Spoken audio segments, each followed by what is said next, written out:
Welcome back, everybody, to the Omniverse Comics Guide podcast. We are your Omniverse Comics guys. I'm Eric. That's my pal Dave. Hello. Dave, how the hell are ya? I am indeed hell. Otherwise, fine. Good to see you, dude. It's been way too long. Yeah, a few weeks, This is, I think, man. the longest. Been a few weeks. Missed everybody in the chats. Yeah. We've had a couple good interviews that we were able to post. Thank you for the wonderful editing that you've done for those. Oh, thanks for Dave. doing the interviews, man. They're a breeze to do your interviews because you're just like, there's no screw ups. When I do mine, it's all screw ups. No, you're thinking about it too much. I have to record for 3 hours and then chop it down to. No, it's good. It's good to be back. I enjoy doing the interviews, but this is probably my favorite part of doing our podcast is our weekly chit chat with all of the folks on the chat with us, right? Mm-hmm. That's what we do it for. For everybody that's with us on Twitch, thank you, of course. For those watching on YouTube, give us the thumbs up, subscribe button, share it with other people who like comic books. It always helps. And if you're listening on different podcast platforms, also give us the subscribe button. Help us get up there in the podcast ranking with all those other comic book podcasts that we're way better than. Come on, get a grip. Yeah. Dave, we got some shout outs to shout out. Yeah. Before we start. Do you want to shout out some shout outs? Man, this is hard. You make it look easy, Dave. Yeah, I know. Whenever we do our commercial break, it's not that easy. All right, shout out to our shout outs on Instagram. Got a shout out to Little T Alaska, at Aaron Smarter, at King Judge 187, of course, at BC Scrubs, who basically shouts us out every day. We appreciate it so much. Marvel Man 901, hey, how are ya? He's here with us. And of course, Web of Omnibus, who always helps us with those videos, those crossover videos. And there's got a another on the wonderful way. collection. Awesome. Fantastic. Thank you, everybody, for always shouting us out and being a part of the community, getting the word out there. We appreciate it. Is there any other things we got to talk about? Do we have a mailbag or anything like that? Or Yes, I got some junk mail. There was a thing for pizza and something about selling my property, but it's not mine, so irrelevant. So all right, nothing to open up for the live. All right, cool. Yeah. So this week's topic, long overdue. For anyone who's listened to us, we've talked about Valiant Comics quite a bit and giving it high praise. Yeah. The tricky part was, for a while, it didn't seem like there was anything coming out.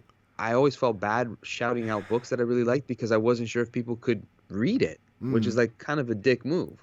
But now, Alien Books is, I'm so happy to say that they're publishing comics, graphic novels, Yes. omnis. They're putting it back out there, and I hope that they see this episode and know that we've been waving the Valiant flag the whole time. Mm-hmm. And we're definitely going to do it big time tonight. There's so much great stuff. And like you say, the recent announcements of those kind of epic collection style books, which will no doubt drop here and there as mentions again tonight. It's just such good news. If you don't want to go that route, you can still get stuff on certain sites. You can read a lot of Amazon. A lot of Valiant stuff on a well-known shopping site on your Kindle, whoever owns that, for free. A lot of it if you're signed up. So there are ways, but print is back. Yes, and I've said it ad nauseum, but I'll say it again. They're worthwhile books. Yes. If you get your money's worth, and the stories. If you're a fan of it, this is how they presented it to me in 2016. Do you like comics? When I went up to their table, and I was just like, yeah, he goes, then Valiant's for you. Mm-hmm. I was like, that's an interesting pitch. But what I've listed 3 titles. I think we're both going to go back and forth with 3 different titles to suggest to the listeners and the viewers. But I'm doing it from the relaunch of Valiant, 2012. Yes.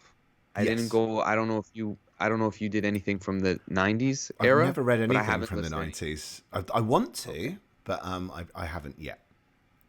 Okay, cool. Because it's a totally different universe relaunch, isn't it? So it's not like it was a Yes. continuation. It was a whole refresh. Exactly. So I thought I just wanted to mention that before we started, that the Valiant comics that we'll be talking about is the one that was. What's cool about it is that, and we're next time we get Jim Shooter on, we're gonna get into some Valiant Comics history because he's the founder of Valiant Comics, the original. All these IPs were stuff that he was a part of, like the creative process. So it's we're gonna have the founder of that come back and talk about it with us. But don't put too much pressure on yourself, Eric. But when it was sold from Acclaim, and Acclaim went bankrupt, it was later on 2005. It was like just a fan that had done well for himself in business. I think his name's Dinesh Shamdasani. Okay. He ends up with a partner buying the rights to the IP. And in 2012, they launch a comic universe that I would say rivals the best comic books that were coming out of that decade. 100%. Oh, yeah. With creative teams that are, I would say, second to none when you put the whole roster together. Big names on these. Really big names. And you see even some of the artists who today are like the top-notch artists at DC or at Marvel. It's like they have entire runs working on Ninjak or on, you name a team. But yeah, it's really, really quality stuff. So I'm excited to talk about this. Me too. I'm excited to hear what you picked. All right, your turn to go first. Ooh. Okay. My first choice for tonight, sir, and thank you for the build-up, is Archer and Armstrong. So it's a 25-issue series. It's there's a 0 issue as well, a couple of crossovers through that series, some little spin-off one-shots, stuff like that. There's stuff in there. But it's predominantly written by and the Delinquents, which is a 4-issue series that features Archer and Armstrong and... What are they called? The costume, the one that was originally by Christopher Priest. Quantum and Woody. Quantum and Woody, thank you. But it's by Fred Van Lente, Clayton Henry, or Henry. Emanuela Henry. Is it Henry? Emanuela Lapacino, Pepe Perez. This trumped what I thought was my favourite Valiant series. I was all about EXO, which I'm sure we're going to talk about in a bit, but Archer and Armstrong, I can't imagine we won't talk about that at some point tonight. Archer and Armstrong is so good, and it's so funny, and the characters are so strong, and it introduces it's so good. It is so good, right? And it introduces the mythos behind the three brothers who are quite key characters in Valiant. Armstrong, the Eternal Warrior, and Ivar Time Walker. So it's a good place to start reading Valiant anyway, just chronologically, because it's setting out some key stuff that does bleed out into the rest of the Valiant universe. Side point, if you aren't sure how the Valiant universe fits together, there is a 2012 to 2014 reading order at omniversecomics.guide. This is website you don't say. I've heard about. Look at it. That's the wrong way. There. Yes. Yeah. Best reading orders you can find. Oh, shucks, man. Thank you. It's true. So what's brilliant about Valiant is the themes of the books are very defined and very different. For the most part, it's all really good. There's a couple of titles that didn't really gel with me very well, but not many. Like in the grand scheme of things, you can, for the most part, find characters you like and stick with them. The thing with Archer and Armstrong is even though those characters do jump into other titles, you get a complete story in those 25 issues. Yes. They're re-releasing this stuff in print, so it's the Valiant Hero Universe Origins collection of books. And there is one of Archer and Armstrong, and it's the first 17 issues and issue 0. It's about these bizarre little cults and conspiracy groups that control America, essentially, from behind the scenes. Some of them are kind of religious, some of them more business-based. It's all a real mix, but it does get quite surreal in terms of what their themes are. But they have, one particular group has this incredible warrior who's almost this unbeatable fighter, and that's Archer. But they want him to kill Armstrong, who is this immortal, hard-drinking one of three brothers. Except it doesn't quite go to plan. And even though these guys kind of end up as friends, it is a really tested friendship to the point where you're thinking, like, stop doing this to him, you bastard. It's so harsh. But to see these characters come along together and work together, even though they're proper chalk and cheese characters, the best thing about that whole thing is just seeing that friendship grow, seeing how all this other stuff impacting their lives starts to happen. But also, it's just so funny. Like, it's genuinely funny. And some of the things they do, it's almost like, what are the rules here? What sort of title is this? Is it just an adventure book?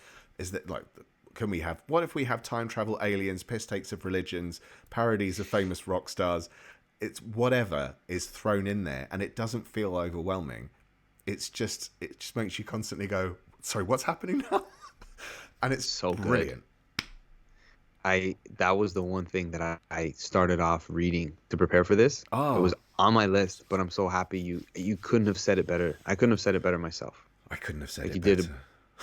No, it was a great take on it, because just in the opening 4 or 5 issues, and that's the thing, is that when I was first introduced to the Valiant universe, it was a sale of like all our #1 trades are $5, and you can get like a whole set for 30. I forgot how they did it, but they made like this bundle deal. Yeah. So I just did entry level trades to start, and every book was like, I need more. Well, that's what's like, so good, right? Because they're all so different, and you got a nice little taster of those early stories, because they're quite short arcs in the first.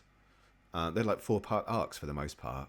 Those relaunch titles. Yeah, for the most part. So it's a nice taster, and they all set their characters up really well, so you do get a feel for what the book's going to be about. But even then, some of them will still throw you for a loop as it goes on. So it's great stuff. And because it's not so hindered by 50, 60, 70 decades of continuity, they can do what they want. Yeah. And it's so cool, the richness of the history that they have, the Valiant universe, so quickly. Like in the first 4 issues of Archer and Armor, like, oh, this is the Annie Pata brothers. Yeah. There's so much story there. Yeah. And when they crisscross into each other's life, like they're even in Ivar the Time Walker, like their banter, it's like whenever they make an appearance in each other's books, you're just like, yes. It's so good. It's so good. The way their own individual relationships with each brother is different, isn't it? Yes. It's like they don't all like each other or all dislike each other, and it's all like, and they can dig at each. It's a real proper brotherly relationship. Yes. It doesn't matter that they're like immortals. there's so much. Yes. And they can do all this so crazy much, stuff. They hate each other so much because they love each other so much. Yeah. Ultimately. Yeah. That's what it comes down to. And for those that are like, who are these brothers? Like you said before, there's the time traveler brother, Ivar. This guy who's like the poet, who's been fighting the secret societies that have ruled the world as we know it. And then there's the eternal warrior, who has fought in every significant war of human history. Yeah. And is the protector of Mother Earth. And they're all immortal because of, well, I don't know how polished up you are in Bible history, but they're from the land of Ur, which I think is where Abraham, the forefather of, all the Abrahamic religions, is from Ur, the land of Chaldea, right? So I'm going to trust your knowledge on this. So like the whole story begins like that long ago. So they're all 3 like the Vandal savages, if you will, of Valiant Universe, but completely divergent, even though they intersect in each other's lives at random times. It's brilliant. It is genius. Like, it's really, really clever. And sorry, there's a couple of comments in the comments. Bread was saying he's pre-ordered all the books, and thank for the Omniverse reading order. Otherwise, I'd be diving in completely blind. Shall we move on? Yes, let's hit us up with your first, dude. I am going to go with the one that we had mentioned before. Might as well just get it out of the way. There's a bunch of books from Valiant that I'd love to talk about, but I got to talk about Exo Manowar. Oh, I love Exo. It's very hard to like sell this without saying it's kind of like Conan the Barbarian and Iron Man in one, but his iron is more like Green Lantern's ring that kind of covers his body like right, but it's bonded to him specifically and only to him. Like, what the hell are you talking about? And what's crazy about it, again, it's this ancient warrior, Visigoth warrior, Eric of Dacia. Arik of Dacia. Arik of Dacia. Even I better. looked it up. Arc of Dacia. Thank you. Because the reading order. You're the reading order guy. Oh, yeah. And they are a group of them who they're fighting the Romans back in, So, yeah. the Roman Empire era. And they are abducted by this alien group, the Vine, which is, I guess you could say, and I don't want to make comparisons to like cheapen it. It's just the best way for people to kind of understand, like, okay, I see where you're coming from. So the Vine would kind of be like the Skrulls mixed with the Kree, if they were kind of like one. Yes. With the ability to transmorph and hide in plain sight and all these different things. Yeah. So that's who Eric of Dacia is abducted by. And he finds a way, spoilers, but this is in the description. Yeah. He finds a way to escape with this armor that bonds to him, this exo armor. When he does escape, this is the elevator pitch, the catch that you'll figure out in the first issue. When he does escape and comes back to the Roman Empire where his people lived, it's now 2012 because of space-time. Yeah. Welcome to the Valiant Universe. And you're off. That's it. You're off. Because this is a guy of the most. He's got integrity. He's a man of like family values and loyalty. Like he's fighting for the people, and now he returns to an era where he is the biggest threat that this planet has ever seen. But you've got the heart of a warrior with this armor now, and everyone's attacking you. But deep down, there's still room for him to grow, though, because he was a bit of an impetuous warrior as well, and he wasn't learning his lesson. And now he's got to learn it alone, the hard way, in what is his future, wearing high-tech armor from space. It sounds preposterous, but oh my god, how good is it? I've often talked about and been called out on the fact that I bring Invincible up a lot.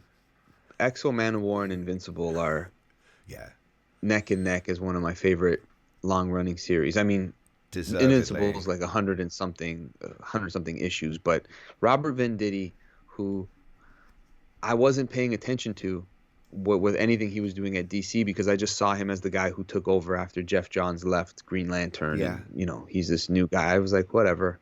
But then I read this, and it made me a lifelong fan. I mean, lifelong. But as long as I've been reading Robert Venditti and he's been making books, I'll read what he puts out based off of how good. Sorry, I'm shaking the camera. Based on how good Exo Manowar was. He really proved himself in there. I think one of the best. I know that people go like, "Oh, it's political," but they factor in the fact that a guy can't come from space, stroke the past in a suit of armor, try and claim a part of what was Dacia, which is now Romania, as his land, even though it kind of technically is, and just get away with it. But he's also ridiculously powerful in that armor. So what do? And they don't do what they normally do in superhero comics. They kind of do or hint towards it, but it doesn't work that way.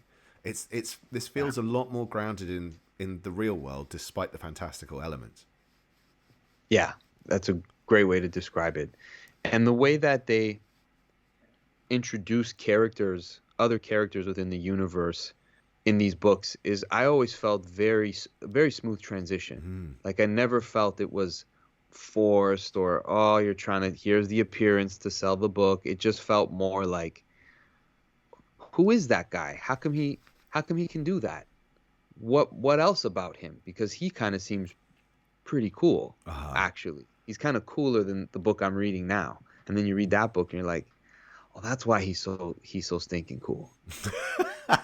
Right? It's really weird because you don't want to cross over. Like, you don't want to sell people on a comic where it's like, you got to read this now, you got to read that now. But with Valiant, it was always very like easy to keep up with. It never felt overwhelming. Yeah. It's because they didn't overdo the number of titles. And even when they did, it's like, when we've got a story to tell, we'll tell that story. It's like with Archer and Armstrong finished at 25 issues. Exo Manowar finished at 50 issues. And it was relaunched, but it doesn't feel like a cheap relaunch. And then it only went for so long. And then they have another breather. And then they do it again when they've got a story to tell. If you're going to relaunch, don't do it the next month. It's pointless. Do it when you've got something to talk about. And that's what they tend to do. We've got another story featuring this character now that we really want to go into. It's been a year. Let's do it. Right. And when they relaunched Exo, it was beautiful. Thomas Giorello, Matt Kint, fantastic. But this Robert Venditti, Kerry Nord era of Exo Manowar is just top choice comic book storytelling. Start with Exo, start with Archer and Armstrong. Great places to start. I'm going to do a logical continuation of that. Now, while Valiant had a few crossovers at the beginning, they tended to move away from those kind of events in time. They tended to set them as mini-series, like an ongoing mini-series with some one-shots that tie in. Armor Hunters was the last really big one that tied into ongoing titles, but after that they tended not to do it. But before Armor Hunters, there was At War with Unity.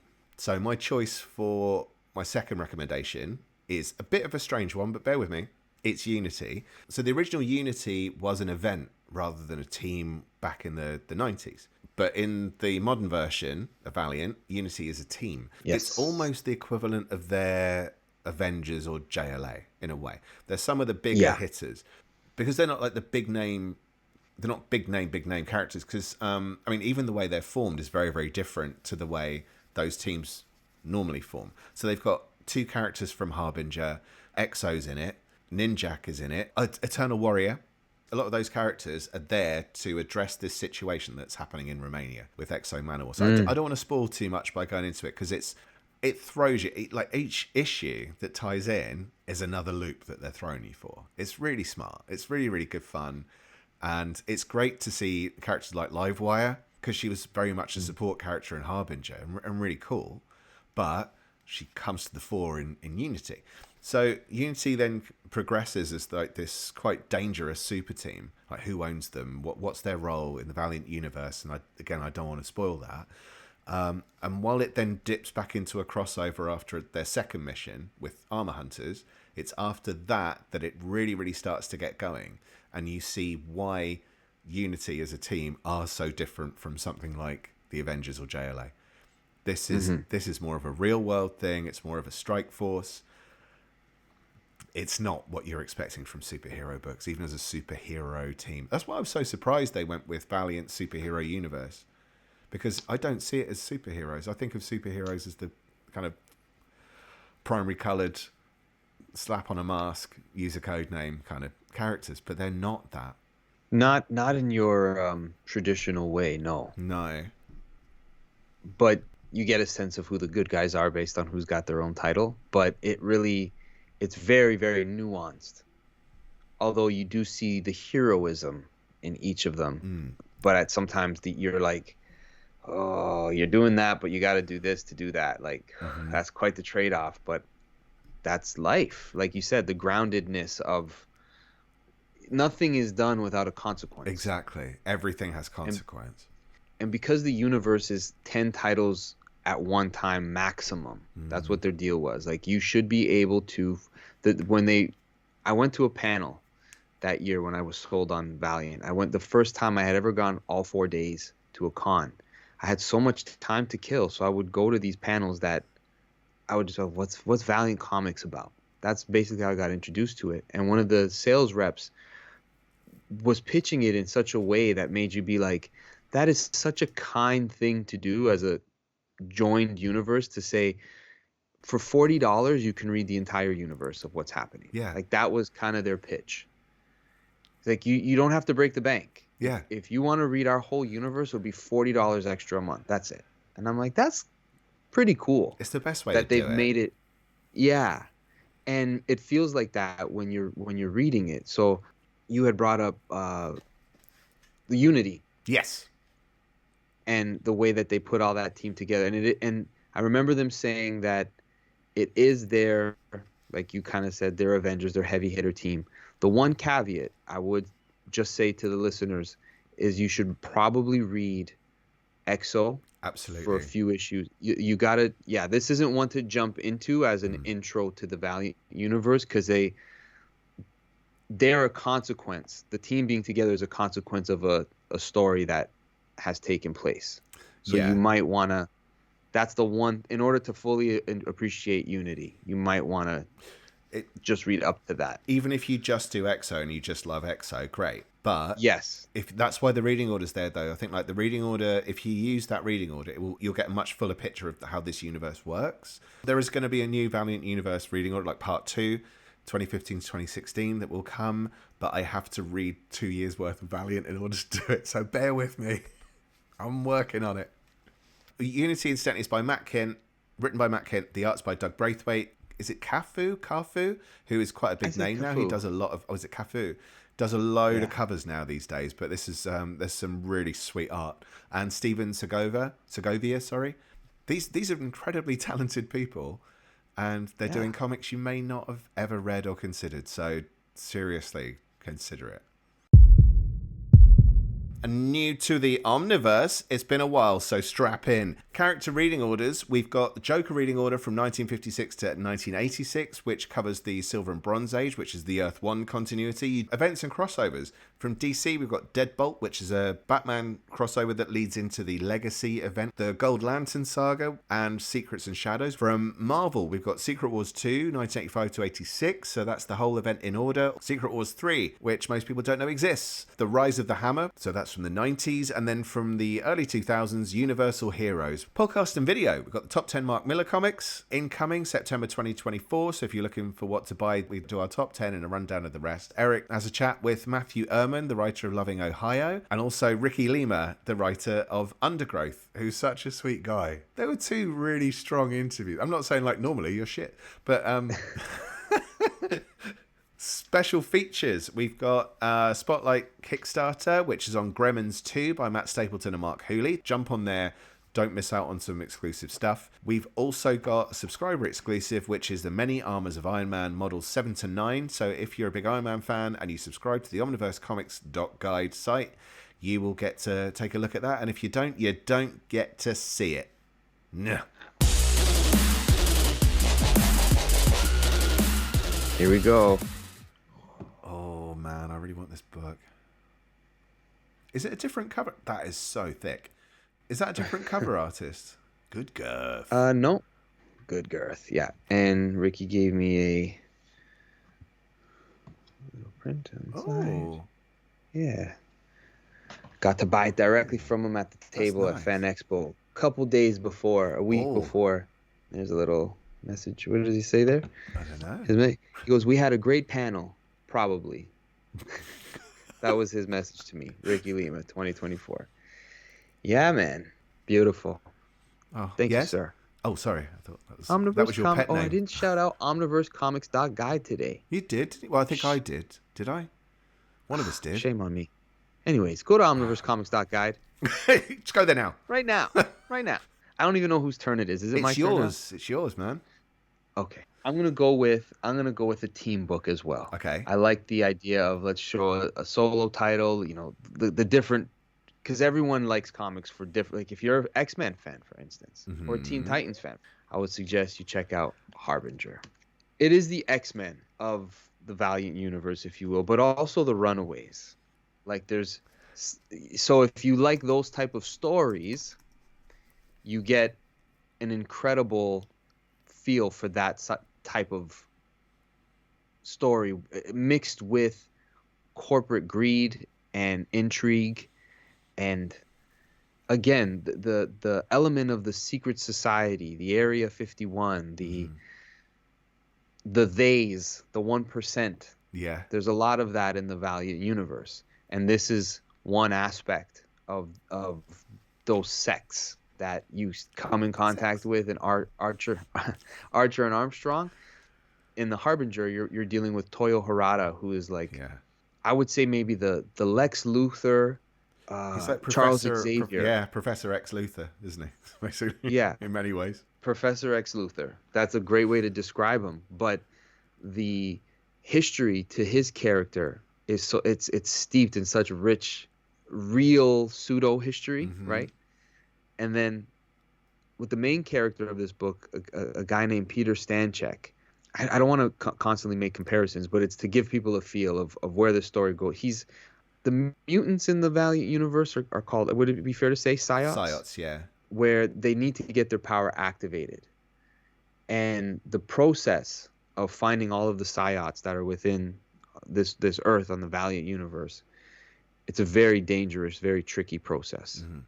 It's quite the lottery. Mm-hmm. And Toyo Harada, in his Harbinger corporation that he runs, which is this conglomerate that has tentacles in every different aspect of the government, right? Yeah. The weapons manufacturers, you name it, almost like a Stark Enterprises, Wayne Enterprises. Yeah. They got their tendrils everywhere. But he's found this potential psiot who can unlock all of the psiots Mm-hmm. at a very high success rate, and it would just empower his empire that he's planning to build. But Stanchek becomes a renegade, which is the name of his team.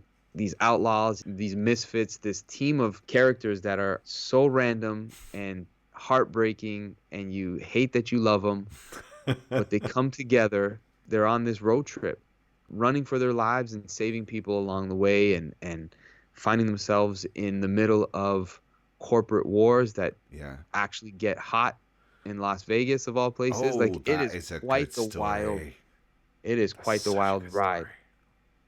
And in this case, if you do want to cross over into another book, the Bloodshot title becomes interwoven with this one. Not in a way that is like, if you haven't read Bloodshot and you end up reading the Harbinger Wars as you get into this book, you'll just want to read Bloodshot. You won't feel lost. No, yeah, he fits in perfect. Yeah, he fits in perfectly to the story, and that's how I got into Bloodshot, because I didn't care for the character, but I read him in Harbinger Wars, and I'm like, might as well just go and read those issues.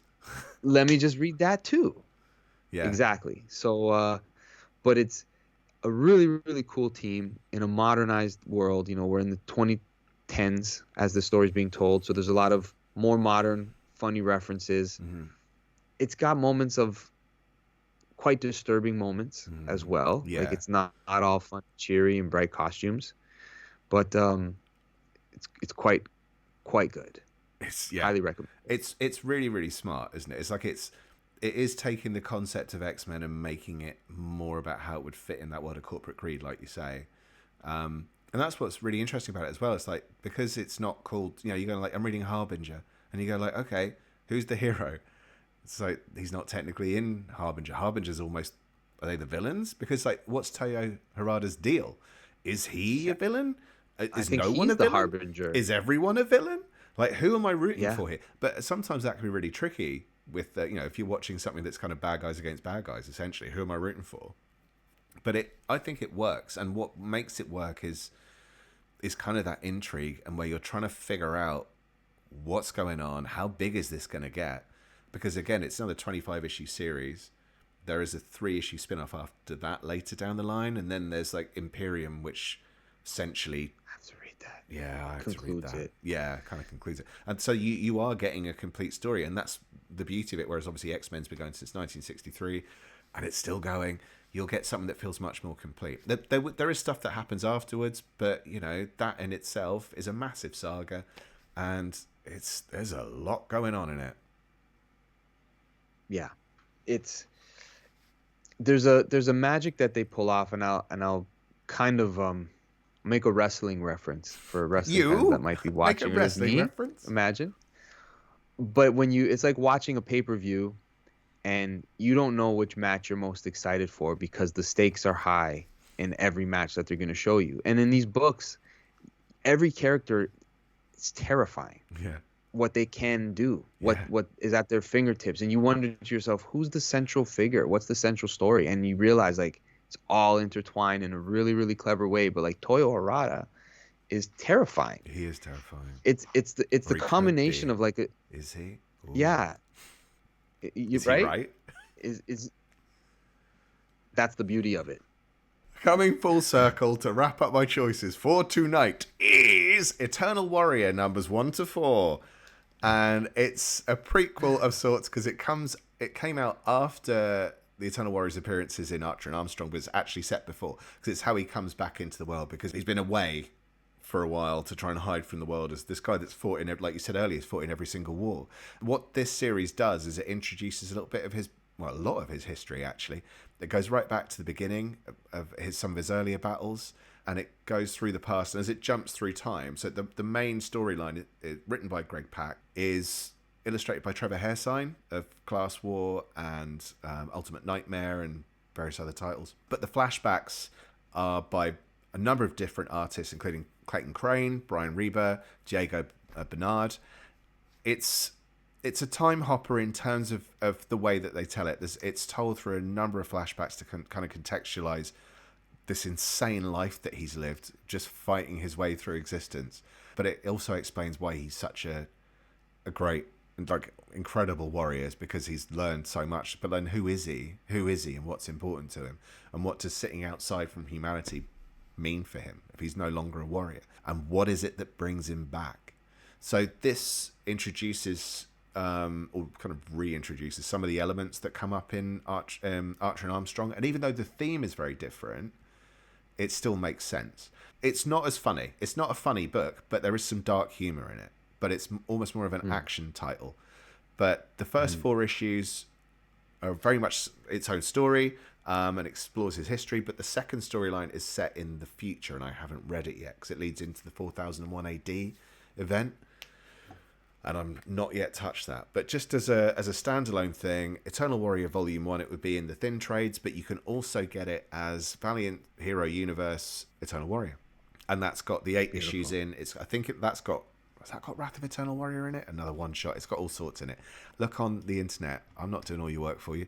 No, it's not. It's Eternal Warrior 1 to 8, Eternal Warrior Days of Steel 1 to 3, and Eternal Warrior Awakening. So they were the first batch of minis and one-shots featuring that character in his own solo title. But yeah, one of the 3 brothers in his own space, doing his own thing, beating people up and fighting for good reason. He is a good man. Is he, though? Is he? Gilad Anipada. Love the Eternal Warrior. Yeah, it's cooler than you think it's going to be. Way cooler. It really is. It really is. I didn't expect to like it, and I really loved it. I just love the Anipada brothers. I want to pick Ivar Time Walker for my next one just to round it out so that they all get their just due. But by all means, jump back to our Top 10 Maxi Series episode where we talk about Ivar Time Walker there. It's not my third pick, but I'm happy we snuck it in. Great. A little nod to the Ivar. And it's deserved. It's so deserved. What is your 12 issues. Yes, Pardon? 12 issues. My third pick. Okay. I desperately want to reread this again because every time I flip through it, I'm like, this looks like it was the best thing ever. And it really was when I read it. It was so good. I don't know how you feel about it, but this is another solo character that I think is an essential piece to the Valiant universe, and that's Ninjak. I don't know how many books of his that we've mentioned during this episode, but Matt Kindt, his work in the Valiant universe is awesome. Mm-hmm. He was kind of like their Jeff Johns, Brian Bendis, where he was very familiar with every title and at one point was writing one of them. Yeah. So good. Yeah. But Ninjak is my first introduction to Matt Kindt, if I'm not mistaken. And I loved the series so much.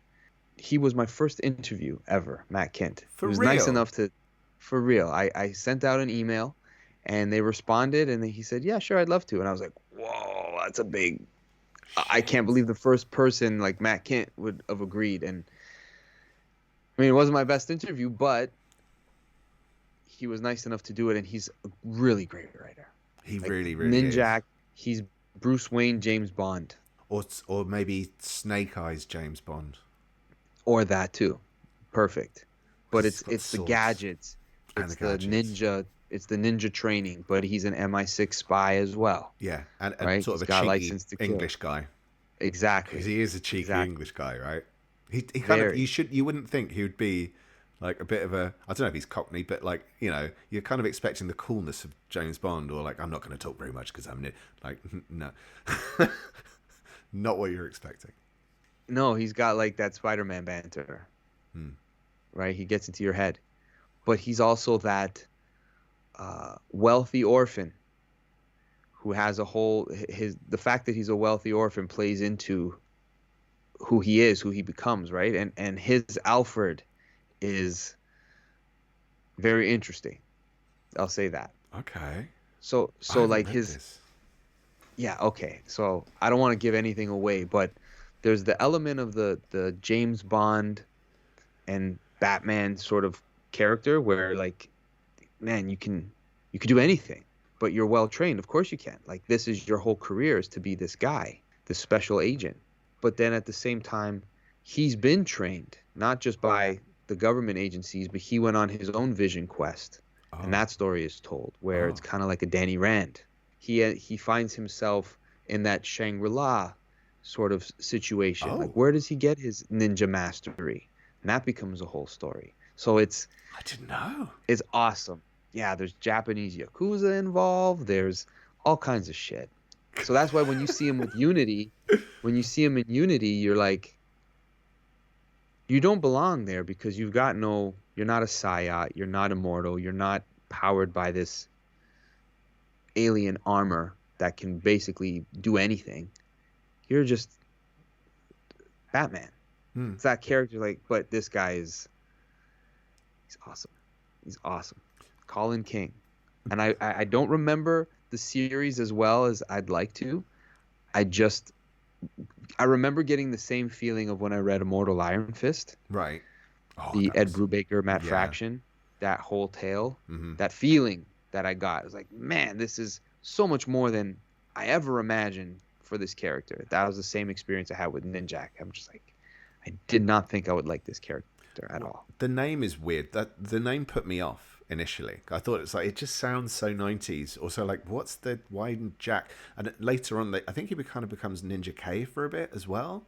Or I don't know if there's I don't know, because I've not read any of the solo Ninjak stuff. I've only read the Unity appearances and the Exo appearances. Read the books.